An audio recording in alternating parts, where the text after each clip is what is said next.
عم شقوق. الله متأخرين على الهوا. يسلمك. هوا ايه؟ ده انا شربت هوا ينفخ 4 فرق كاوتش. يا انت اسمك ايه؟ امير. ولازق فيا ليه كده يا امير؟ عمال تجرجرني هقع على وشي. اتفضل اسندني اتفضل اسندني. اتفضل. بالراحة يا اخي، ايدك ناشفة. حاضر. فين الأروحاي؟ الأروحاي فين؟ خد الروحاي عليك واحد. حط عليا يا عم شقوق. يا راجل والله ما تستاهل. انت عملت حاجة، ده انت جرجرتني. امشي. الحمد لله على السلامة يا عم شقوق. الله يسلمك يا ميار. تعبان مالك يا عم شقوق اتأخرت كده ليه؟ قلقتنا عليك. والله يا ميار، ليلة امبارح ما جانيش نوم. واحنا لسه في أول يوم. الله، انت هتقفلي الحلقة يا ميار؟ لا. امبارح بالليل ابتدت الحكاية، خبط في البطن والظهر وغمام النفس وصريخ جايب لآخر الشارع، وجريت على الدكتور. الحقني. ايه قال لي لا دي ولادة، لازم نحضر العمليات. انت متأكد من الدكتور ده يا عم شقوق؟ لا ده أكبر دكتور في البلد، ده اللي مولد أمي. ده فعلا كبير قوي يا عم شقوق. لا كبير. خلاص خلص. وقعدنا يمكن لغاية الساعة 7 الصبح، لغاية لما المولود شرف. حاجة غريبة قوي يا عم شقوق، هو في راجل بيولد؟ هو في راجل بيولد؟ لا ما فيش راجل بيولد، ايه علاقة ده؟ انت لسه هو عمال تقول. انا راجل؟ انا اولد؟ يا مياه. امال ايه؟ يا بنتي مش انا، دي فتحية الغسالة الاوتوماتيك، كهربتها وهي كانت حامل. فالبنت قعدت تصرخ والخبط وبتاع لغاية لما ولدناها. عملت لها حبة شوربة كده ملهاش حد، وغديتها وقلت اجي الحلقة. طب ودي هي لوحدها ولا مع جوزها فين يا عم شقوق؟ والله جوزها في الوطن العربي. فين؟ الله اعلم، ما نعرفش. انما الولد راح العراق، انضربت. قال لك اروح سوريا، انضربت. قال لك اروح اليمن، اتمزعت. فاخر مره قالوا ان هم شافوه مع بتوع داعش، ده اخر حاجه ظهرت يعني. طبعا مش هو قبل ما يسافر كان بيشتغل ايه؟ مهنته كانت ايه؟ فتحي كان بيشتغل فني اشعه. طلع بقى بره الدول العربيه، بدا يوزع اشاعات وبتاع. ولما سافر مع الدكتور بتاعه كان في مؤتمر عن الطب في العصر الحجري، فركب دماغه وحجرت وقال لك والله ما انا جاي. طبعا مش هقوم دلوقتي ميعاد النشره. مشاهدينا هنروح نشوف نشر الاخبار ونرجع مره تانية معاكم مع عم شقوق مع ابو العينين. الله يسامحكم، الله يسامحكم. روح.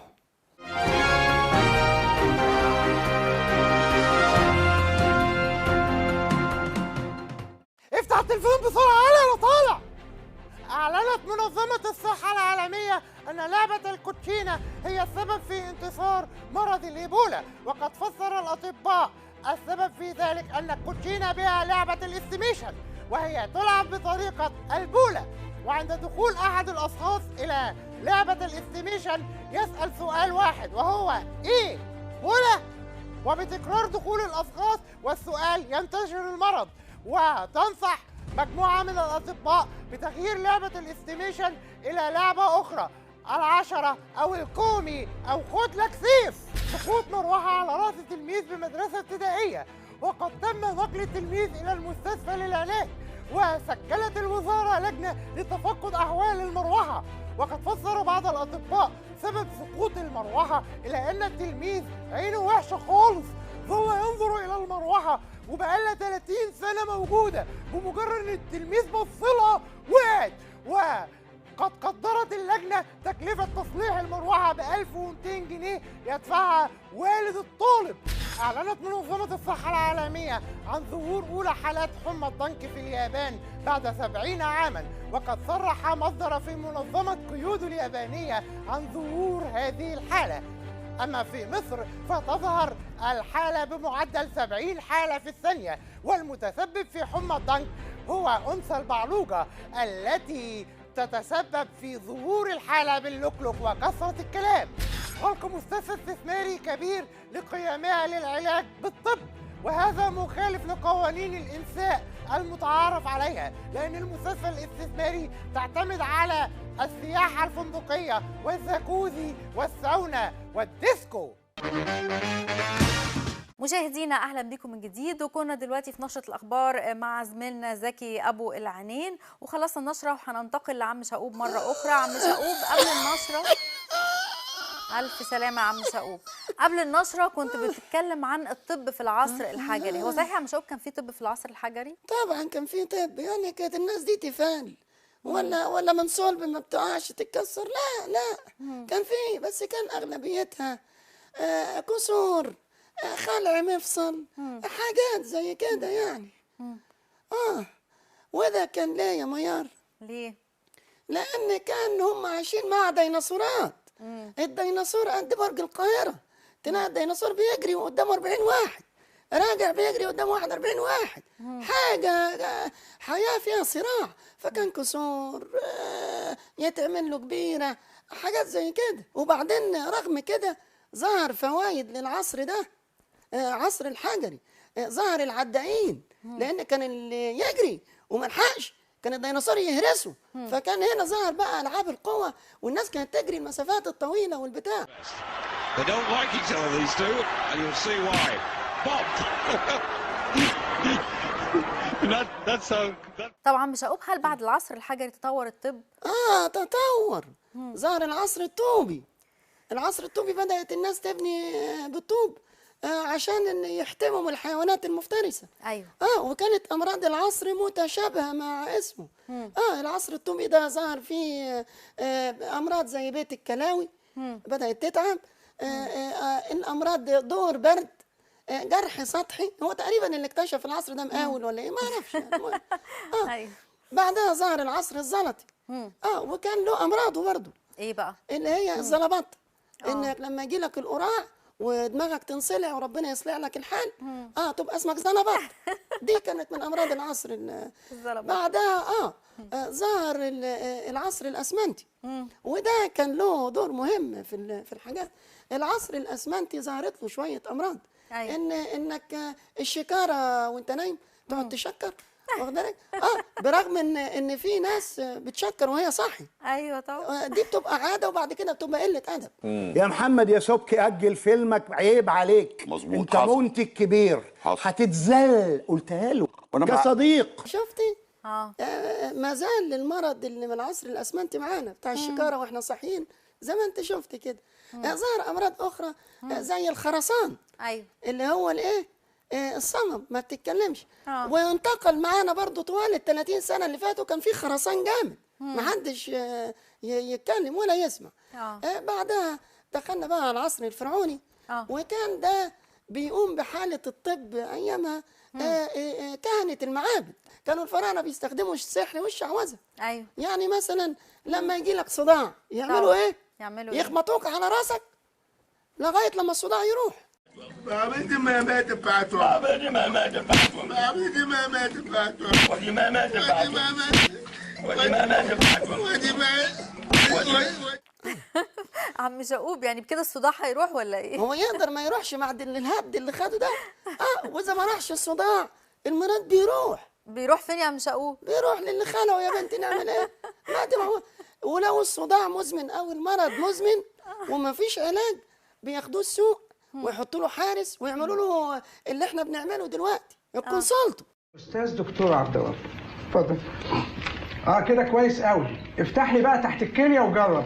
انا بقترح يا دكتور ان احنا نطلع كل اللي في البطن وبعدين نقلبه على ظهره مره واحده. ما تعمل عمليه بدالي احسن، يعني استاذ وبعلمك. 17 مؤتمر هيضيعهم هذا. انا مش فاهم الدكاتره دي بيجيبوها منين. طب انا عم شقوب نفسي اعرف ايه هو سر التحنيط عند الفراعنه. وانا كمان نفسي اعرف سر ان ما حدش جاب لي حاجه لغايه دلوقتي. لا يا عم شقوب حالا هيجي لك حاجه، عبال ما تقول لنا ايه هو سر التحنيط هنكون جبنا لك حاجه. كانوا بيحترموا الجسد يا ميار، قدماء المصريين يحنطوه ويحافظوا عليه. ظهر هنا بقى المشكله بقى. ايه بقى؟ قلالات الضمير بتوع كل عصر يا ميار. ايوه. بدأت هنا تجارة الأعضاء، ودي من زمان، من أيام الفراعنة.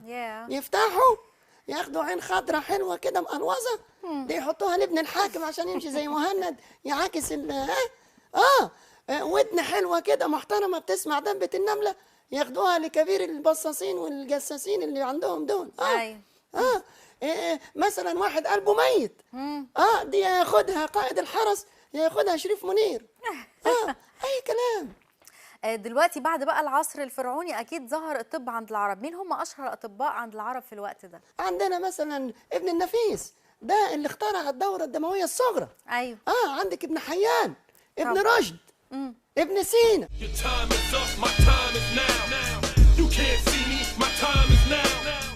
ايه ده بقى؟ ايه اللي نزل ده؟ ده ابن سينا؟ ده ابن سينا؟ ما هو ده تمامك اخرك، ده سينا اللي تعرفه. طب ليه بعد كل ليه بتاكليني تاني؟ خلاص معلش يا عم شقوب، معلش انا اجيب الماتيريال، ما حدش يلعب فيه. معلش غلط. طب عم شقوب، ايه هي اشهر طرق العلاج في الوقت ده عند العرب؟ من اشهر الطرق المعروفه يا ميار كانت الحجامه والتشريط والتثبيت. تثبيت؟ انا اول مره اسمع عن التثبيت ده يا عم شقوب. يا سلام، ما تثبتيش قبل كده على الدائري؟ ميار لا، الموضوع كان المريض يعمل الحجامه، تمام، والدكتور يروح مشرطها فتنزل الدم الفاسد. يجي المريض بقى عايز ايه؟ يكنسل حق الدكتور ويخلع، يروح مثبته بالمشرط، اوعى غزك، يروح ثابت. هنا دي كانت اشهر الطرق المعروفه للعلاج. ويظل احنا بنثبت دلوقتي المرضى في العيادات عادي يعني. الدكتور يمسكه يثبته كويس، والفيزيتا تروح فين. نفس. ايوه بس خرجوا نفس كمان. لا بقى اهدى مش عايزين تنشن. لا لا، ده انت زي الفل، انت زي القرد على فكره، يعني هم حبه برد يعني مفيش حاجه يا دكتور؟ لا الحمد لله زي الفل، انتوا فل على فكره. والله، وحبه البرد دول راحوا خلاص الحمد لله. طمنتنا، الله يطمن قلبك. الحمد لله. الهي يا رب ما يرقد لك جدا. الحمد لله. ويديك الصحه. ثانيه واحده. الو. ايوه يا ايهاب. ايوه يا حبيبتي. ما تنساش وانت راجع تعدي على الجواهرجي، تدفع له بقيه تمن الاسوره وتجيبها. اسوره ايه يا حبيبتي؟ انا بقولك ايه، ده انا العياده ما فيهاش حد غير زبون واحد، ده انا بعت السرير بتاعي وجبت السرير بتاع البواب. ارحميني حبه. لا ماليش دعوه. اسمع يا ايهاب، لو رجعت البيت من غير الاسوره انا هسيب لك البيت واروح عند ماما، وابقى استلقى وعدك منها بقى. لا خلاص يا ست هجيبها لك. لا شكلك ناسي ان هي اللي فتحت لك العياده لا خلاص. سلام يا حبيبتي، سلام. بقول لك ايه، عريلي صدرك كده تاني. لا انت بتعمل ايه؟ صدري يا دكتور من فوق. ايه ده؟ لا حول الله يا رب، لا اله الا الله. في حاجه يا دكتور ولا ايه؟ استنى يا ابني، ايه ده؟ لا هي انت عندك ازاي ده؟ ازاي يا دكتور؟ انت لسه من شويه قال لي ما عندكش حاجه خالص. انت لسه من شويه قال لي ما عندكش حاجه خالص، وشويه برد وهيروحوا وهتبقى تمام. ما هو البرد لما بيزيد بيقلب بزايده، وبعدين دي ممكن تنفجر في بطنك في اي وقت، لازم عمليه. لا يا لا ده انت ممكن تروح في داهيه. تنفجر ازاي يا دكتور؟ لا كله الا الانفجار. ايوه الا الانفجار. الحمد لله. لا انت كده يا دكتور الله لا يسيئك. ريحنا الله يخليك. اريحك على فكره. العمليه مش مكلفه خالص، لان انا اخر حاجه بفكر فيها الفلوس. والله العمليه هتكلفك 3000 جنيه. ده عشان خاطرك. 3000 جنيه؟ يا لهوي، انت عارف الجنيه بيجي ازاي يا دكتور؟ يا عم يجي ولا يروح، ما انا برضه هتعب وهعمل لك عمليه وهفتح يمين وشمال. يعني انت هتاخدها فتح وقفل؟ لا هاخدها مقاوله كلها على بعضها. مقاوله ولا مقطوعيه؟ لا هي مقاوله كله على بعض. الحمد لله. لا انا ايدي نضيفه. طب ما تعمل حساب الفصال وهديها شويه عشان والله هي 3 عشان الاسور، عشان ربنا يكرمك.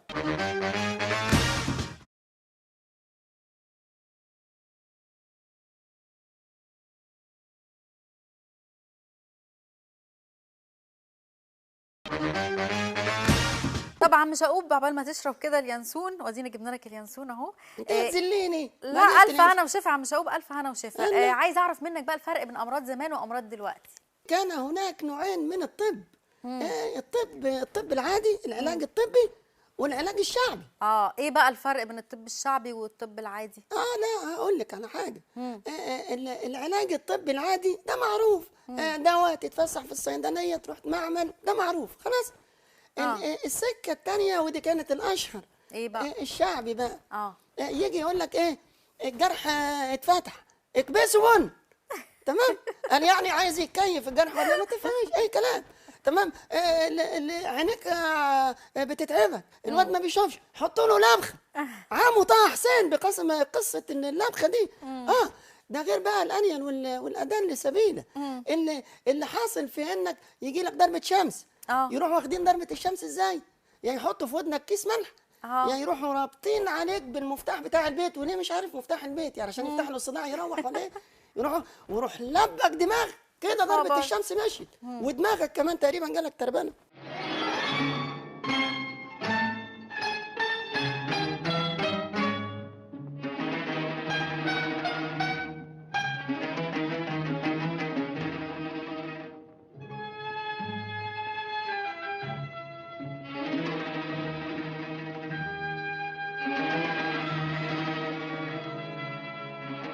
طبعا مش هقول مرض الايدز ده كان موجود من زمان ولا لسه ظاهر دلوقتي؟ لا موجود ايه؟ ده من زمن الزمن. الحكايه بتبتدي منين يا ميار؟ انا هقول لك. منين بقى؟ انت لما بتروح لحماك تقول له انا عايز ايد بنتك، صح؟ ايوه. في ناس بقى ايديها زايغه ما بيكفيهاش ايد واحده، فيقعد بقى ياخد ايد الثانيه وايد الثالثه وايد الرابعه وايد في ايد في ايد بتبقى ايدز. ويقعد بقى يجري ورا الدكاتره لما يتوب على ايدز الدكاتره. ايوه. طبعا مش هقوب هنروح دلوقتي الفاصل اعلاني ونرجع مره ثانيه مع عم شوقي. اعلاني الله. عندك مشاكل زوجيه مع مراتك؟ الاداء ما بقاش بنفس المستوى. نفس المستوى، بس للاسف مراتي عرفت. عاوز تبقى زي الاسد وسي السيد في بيتك؟ يا ريت. الحبايه الغولي خدها وخلي اهل بيتك يدعولي. اسد اسد اسد.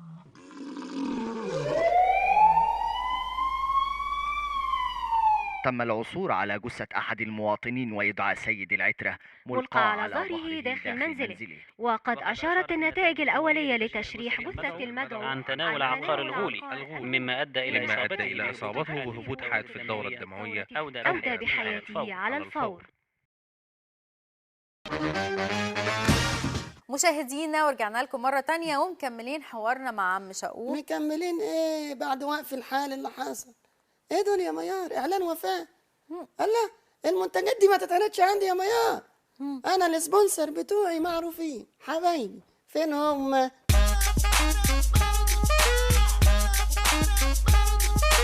والله بسطتوني يا ميار لما زعتوا السبونسر، انا ارتحت والله. طب عيادات التجميل بقى مش هقول، يقول لك هنخسسك 10 كيلو. ايوه. معانا في 7 ايام. تمام. وتلاقي ايه عيل حاطط لك صورتين، صوره قبل وصوره بعد. عشان يقنع الناس بقى مش هقول. الله. تلاقي الصوره اللي الناحيه دي تخينه ومبقلظه والناحيه دي رفيعه.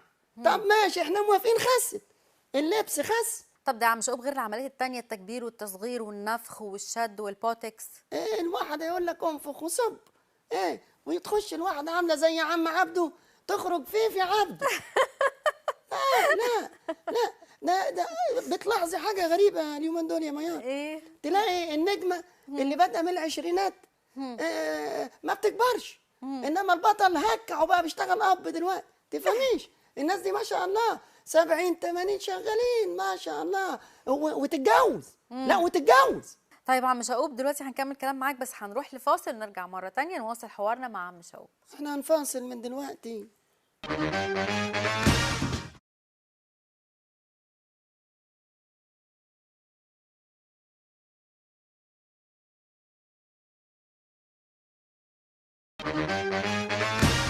مشاهدينا اهلا بكم من جديد، ودلوقتي انضم لنا للاستوديو دكتور محمود حسنين اخصائي الطب البديل والاعشاب. اهلا بيك يا دكتور، نورتنا. اهلا بحضرتك واهلا بكل الساده المشاهدين. دكتور دكتور طب بديل. ايوه. ايه الطب بيقلب يعني ولا ايه بديل دي ايه؟ لا بديل دي حضرتك يعني انا بشتغل بالحاجات الطبيعيه، الاعشاب الطبيعيه، وبعدين الطب البديل ده حضرتك العالم كله متجه له. ريح متجه ليه. دكتور عايزين نعرف من حضرتك ايه هي اكتر الامراض اللي ممكن نعالجها بالاعشاب والطب البديل؟ انا حضرتك بعالج كل الامراض. أيوة. كل الامراض من اول الاسهال لحد الايدز والابوله. الابوله؟ الابوله اللي هي طالعه جديد. الابوله بولا الله لا بيعالج بدأ بالاسهال يبقى ما شاء الله برامج اطفال على طول. ما شاء الله برافو يا دكتور. ربنا يخليك. لا منور. ربنا يبارك لك. طب عايزين نعرف منك بقى اكتر عن العلاج بالاعشاب يا دكتور. الاعشاب يا فندم، انا جايب معايا حضرتك اهو شويه حاجات من اللي بعالج بيها حضرتك. الله اتفرج حضرتك. دي حنه. حضرتك اهو. استنى بس يا عم شاقوب. كل دي حاجات طبيعيه. طب دكتور ايه بقى يا اخي؟ ما تقولي عطار يا ميار، ده عطار ملوخيه خضراء وحاجات جميله. عطار ايه بس يا عم شقوق بس؟ اشمعنى بتقولوا على الصيدلي ان هو دكتور؟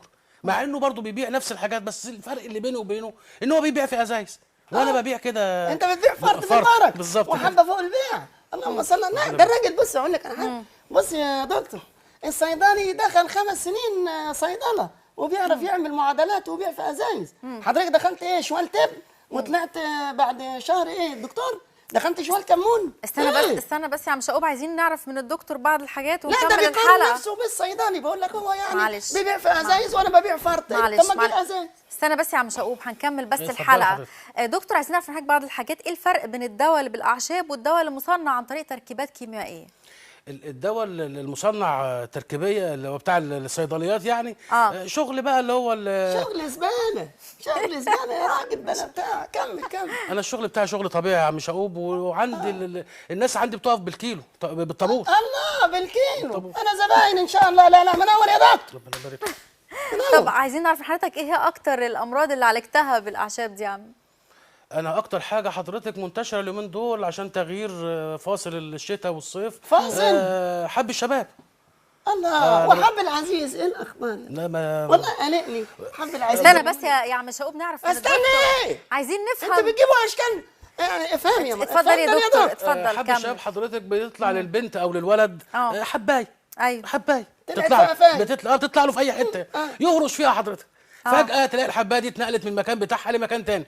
شوية يروح هارش في المكان التاني ويهرش تتنقل في مكان وهكذا. يا جرب يا عم جبت لنا الجرب. ما هرش واتنقلت في قفاها. بعمل انا بقى خلطة كده واروح مليطها على لا هنا ليا واقفة. ليطها. لا ليطها دي لغة الدكاترة. ليط. الخلطة بتبقى في الآخر معجون. عبارة عن عجينة يعني بتطلع من الخلطة. بروح مليط بيها مكان الحب الشباب. وبتروح بعد كده مش بتصنفرها ووش دوكو. ده في الاخر خالص بقى بعد 24 ساعه بيبتدي بقى الايه الخلطه اللي انا عاملها الطليطه دي تنشف بعد 24 ساعه. معانا اتصالات تليفونيه. معانا اتصال من اسكندريه. الو. اهلا يا ميار، ممكن نكلمه الدكتور؟ اهلا بيكي اتفضلي. يا دكتور انا ابني ما عندوش شهيه للاكل خالص، يا ترى ممكن نديله ايه؟ اديله محشي.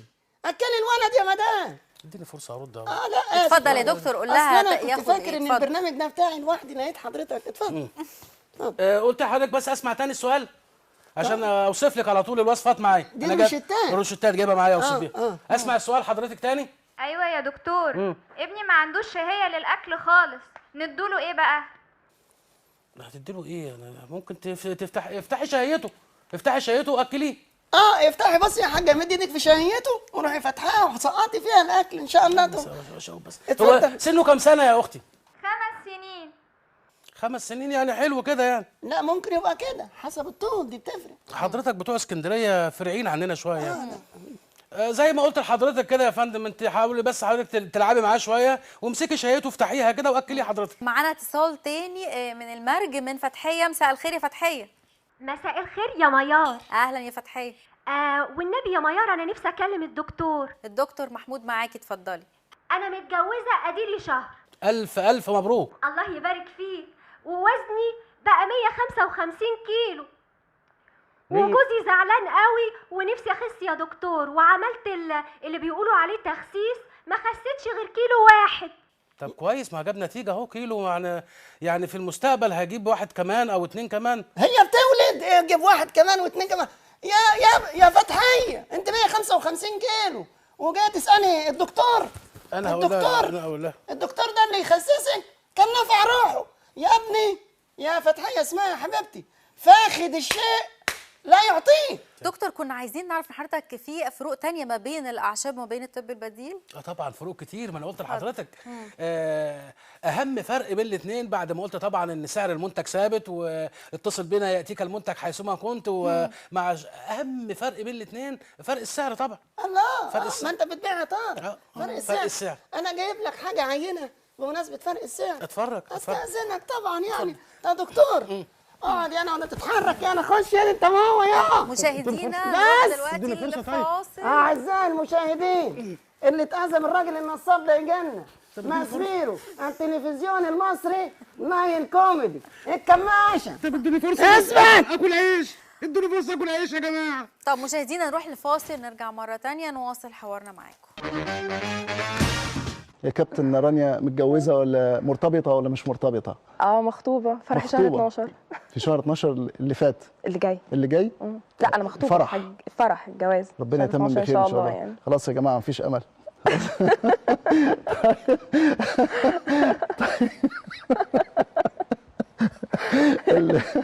دلوقتي يا عم شوقي عايزينك تعقب لنا على الفيديو اللي شفناه ده. لا يليق يا ميار. الولد واقف يعمل لقاء ولا واقف يغازل، ما ينفعش. اخرس انت. لو انت عايز تغازل ولا تروح تتقدم خد كيلو برتقال بدمه. لو عندك دمه ويجي لك الرد بقى عن قشر يا حبيبي. طب عم شوقي بجد احنا بنشكرك ان انت عرفتنا على الاشكال دي وقدرنا نكتشفها. انا وراهم بس الناس تتعظ وتتعلم، دول نصابين وبيظهروا في كل القنوات. يا ريت فعلا يا عم شوقي الناس تتعظ. الواد ده يدهن عسل اسود ويتحط للفيران لما حد يجي ياخده. يلا يا عم شوقي، يلا بينا احنا يا عم شوقي. بس يا عم شوقي كنت عايزه اقول لك حاجه، كنت عايزه ارجع اساله على حاجه مهمه. اساليه. عايزه اساله على حاجه اللي سقوط الشعر بقى. يا ماما يا ماما، احسن لك اسندي ايديا. انت احسن لك تعيشي قرعه ولا تسالي الاشكال دي. ليه؟ لان انت لو عشتي قرعه هتتشهري، يبقى شقه القرعه راحت القرعه جت القرعه.